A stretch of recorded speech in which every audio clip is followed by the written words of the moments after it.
So thanks, Jordan and Industrial Cyber for organizing such a wonderful series of sessions, bringing the like-minded and thought leader people together on the OT security domain, which have its unique challenges. Now, without further ado, I will quickly bring up my screen and then will share my thoughts on how can we have a cybersecurity program that actually works.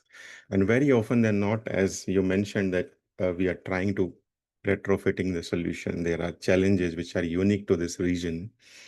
With my experience, I have learned that designing the cybersecurity program is the most crucial part of OT cybersecurity journey. And this program needs to be done in a certain way to make it a successful program for the organization.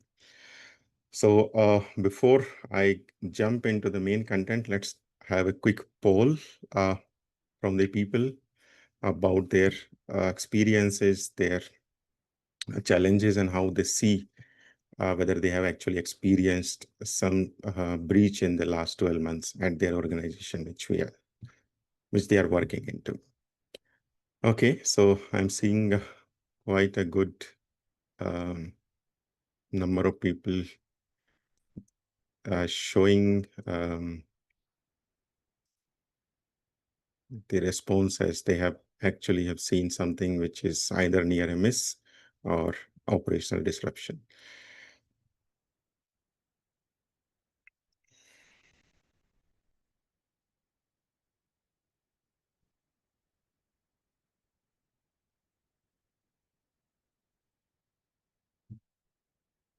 All right. Yeah. So most of the people are now saying that almost 58% of the people have answered that it was a near miss. So basically, they have experienced one incident or more in their environment in the last 12 months, which is actually the story throughout this discussion today. So if we talk about the scale of this incident, the report from Fortinet, which is published every year, it shows that 73% of the organization have actually experienced an OT intrusion. And I think we are slightly closer to that, 58% in the today's participation. I see that people are also saying near miss, or another 33% are saying it was a real operational disruption. And the cost of breach is actually increasing year on year. We have more system exposed, more connectivity, more infrastructure being integrated with the technologies which are traditionally been into the IT systems, now move to the OT system. With this increased risk, we are seeing the cost of breach is also increasing. And on an average, if a plant goes down for an hour, the cost of downtime is close to $125,000. Close to 145,000 are the devices which are exposed to internet. This is the figure coming in from Shodan, and across the 175 countries, we still see that these devices are connected to internet. And there is also an increase on ransomware. 95% of the ransomware attack targeting industrial control system. This is the number that is increased from the previous year. So all of these figures are showing that despite having the effort being put in, there are challenges. We have more devices connected, and there is a lack in the understanding of putting a cybersecurity program. We also have seen the high-profile attacks like the Colonial Pipeline, where the single credentials were used by multiple people, and there was almost 6 days of shutdown across the East Coast back in 2021. Same story for remote exploit on the Oldsmar water facility, where the attacker have increased the high sodium hydroxide into the water, which could have been very lethal. So attacks are increasing. We have our infrastructure exposed to the internet. This is actually a worrisome situation for us. Now, to address these challenges, what should be the approach? There are two different approaches, which I seen. One is like the management decides, let's try to fix this, and then bring a cybersecurity program for OT. So this is called a top-down approach, whereas there is another approach which I'm going to discuss. It's called bottom-up, where you bring the people together, which is essential part of the journey for the OT security. Generally, the success of uh, a program actually lies bringing people together, having a long-term adoption, and the integration of the culture that people understand. Somebody designing a cybersecurity program, not having the cultural integration of the people working in the plant, which are primarily driven by the focus on the operational uptime, the program will tend to fail. And added to this is like other things we need to also consider, not only the cultural integration, but the commitment from the management as well. So we will discuss them. If I have to see the framework for this journey, there could be 4 different epochs which we can think.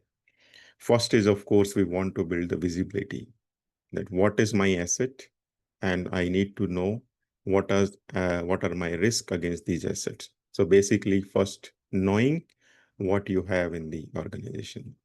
Second is control, putting a protection around these systems, and then building a resilience through uh, the mechanisms which give you reasonable level of confidence that if some incident do occur, we have the capability to detect it and defend it. And finally, bringing the vigilance, which is continuously monitoring and continuous improvement. So having said that, let's have a quick poll again. Out of these 4, do you think, have you implemented any of them so far in the organization?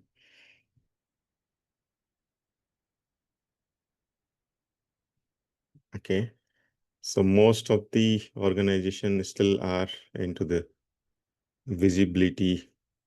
Uh, yeah. So that shows that where we are in the journey. Now I see the slightly changed stats. Okay. Yeah. As you can see on your screen, this shows that most of us are currently into the journey, which is beginning the first half of it, visibility and control. Let's quickly see what are the different requirements across these 4 different phases of a cybersecurity program. So in the visibility, of course, you do understanding of the asset inventory, network topology, do a vulnerability identification, and also do a risk assessment of your infrastructure. There is also a requirement of understanding operational dependency. So that's where you will go and then meet the people in the field, understand how they are having the dependency on the systems, and what are the failure points which could actually interrupt into the production. We need to document all of this into a proper communication flow. And at the bottom, you can only protect something if you know that it exists. Very often than not, our asset visibility solutions fall short of the approach. It is because either we do automated asset inventory discovery, or we try to find out with the people who might not be thinking that this asset actually belongs to your OT environment. So there is an approach that we need to have, which is a mixture of not only the automated discovery, but also going to the field and then seeing for uh, what are the assets which are not connected to the OT network as such.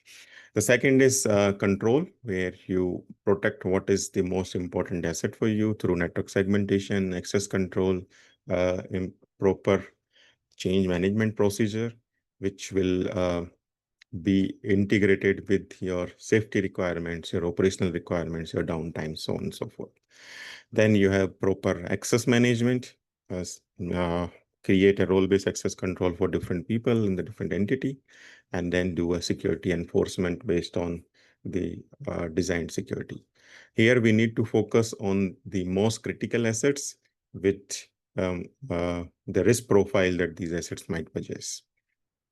Resilience is the next step, having incident response plan, which is like we know that there would be an incident, but how prepared we are for actually handling these incidents. Later in this session today, I see that there are some good lineup today where some of the industry experts will share their experience in managing the incidents and the real case studies of how they were able to uh, use their program better for actually having a successful incident recovery post an incident. Then we have the backup and restoration procedure, manual operation capability. So basically, we are assuming here that there would be a breach, and we need to have a focus on the KPIs, which will help us respond to these breaches. The fourth one is vigilance, which is continuous improvement through threat detection, through threat intelligence integration, the frequency of the assessment, how frequently you are going to go back to the plant and see how are you doing against uh, um, the parameters that you have set up, the security countermeasures that you have implemented. And all of this should also have a lessons learned integration. All the incident that we have uh, either experienced or a global campaign that is going on, this needs to be integrated into the program very quickly so that we know what is the landscape of threat looks like moving forward. We already had the questions being discussed, which tells that most of us are still into in the beginning of the journey, which is basically either having into the visibility or the protect phase. So there are seven winning factors which are very important for a successful cybersecurity program. First is having visible leadership, which can take decision when incidents do occur. Most of the case studies that I have seen for incident response, the one thing that wins is having the leadership which actually knows what to do when incident do occur. We also need an executive commitment. The program will fail if we don't have a commitment in terms of time, in terms of resources, the budgets, and also the mindset to implement the security.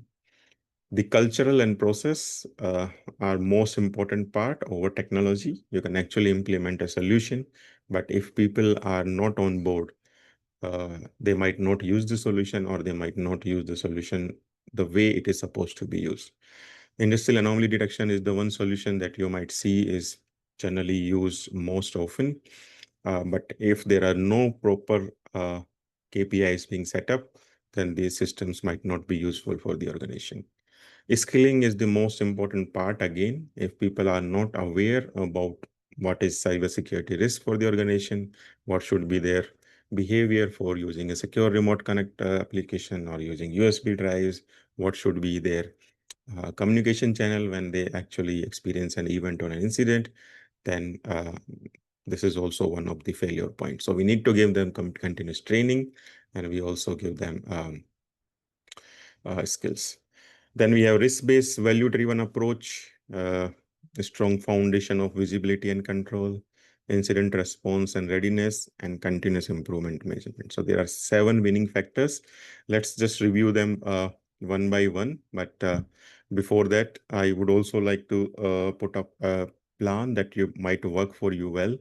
Uh, we can actually have something like a phased approach where first we understand from the people through general discussions what is their cultural understanding about their behavior in the plant and also their understanding about cybersecurity. It could be the small coffee breaks, understanding their pain points, what are the challenges that they see, what if some policy procedure or technology being pushed up from the management or the plant operations teams, whether people are really using it or not. So basically listen and learn. Then the second phase could be connecting and collaborating with the people who are champions across these different shop floors. There are generally always one person in these plants.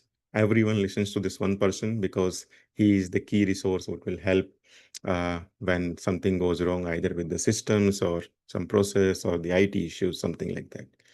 Then we can go into phase three, which is pilot and prove phase, where you take a small section and maybe take one KPI at a time, like you want to fix, let's say, remote access, or you want to fix something like access control, deploy that one solution and basically see how are people responding. If there are some adjustment needs to be made that adjustment, and then expand this to multiple plants or multiple locations. So there could be a program which is starting from first month to basically going into a year or beyond that. The last phase would be scale and sustains, where you will do peer mentoring, operator-led training, and make people aware. There is also a lot of financial impact and also return on investment with these things. A lot of surveys has been done. This almost, if we combine the annual loss of downtime across the different organizations or different companies, it could mount up to $1.5 trillion.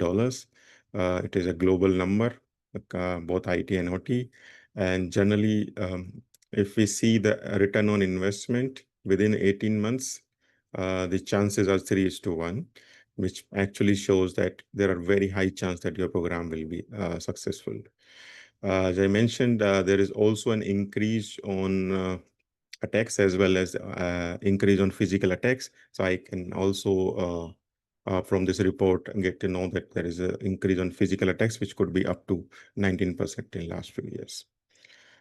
We also need to build a engagement program for the people through leaders at the plant. The culture of safety, which is most important part, needs to be enforced, understand what are their priorities, and also give them the understanding that with safety, we also need to consider something like security, which could also be actually an integration point or a vector point for safety issues.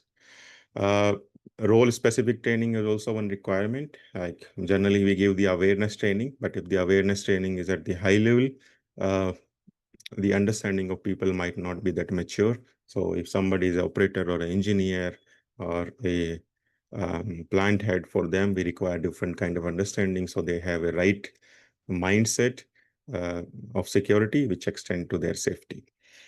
Also, we need to create some feedback loop where people can actually give the feedback to the program managers or the program operators.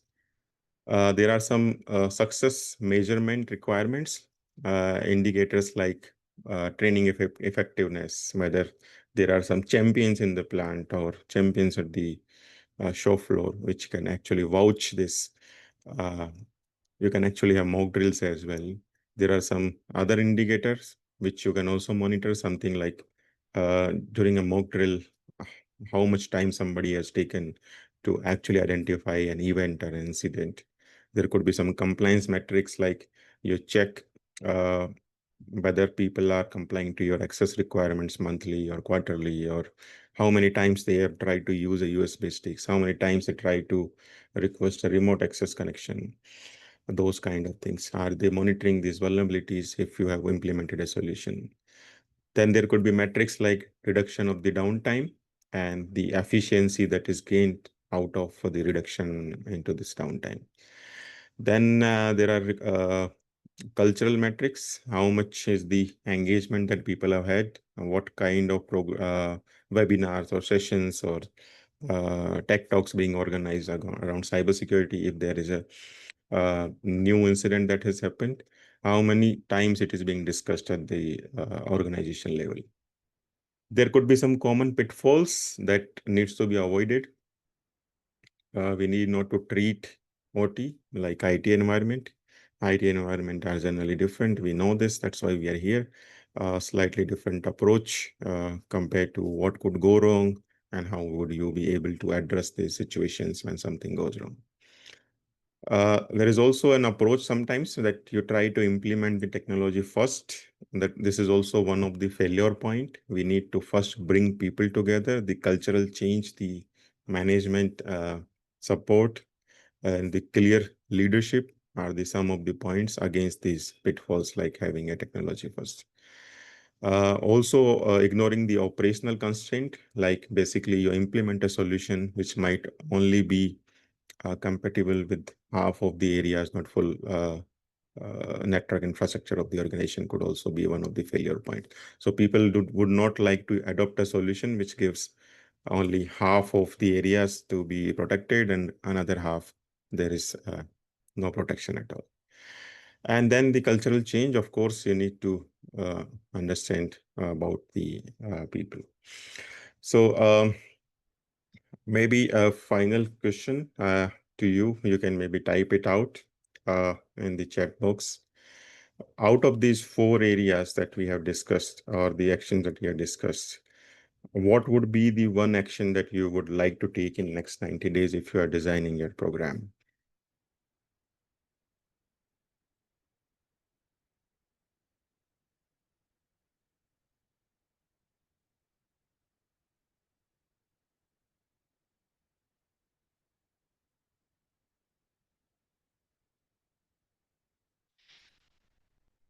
Okay, I see. I think the four phases that I mentioned is starting from visibility, protect, and let me quickly show it again. Uh, the visibility, control, uh, resilience, and vigilance. So we basically want to have four stages. And my question was, is there something that you would like to do in the next 90 days? Write it down and then adopt this approach of phased manner that we have discussed, that take the first the coffee chats with the people, then try to connect and collaborate, have a small POC, and then ultimately get into the scale and sustain phase, which is basically implementing for the entire plant.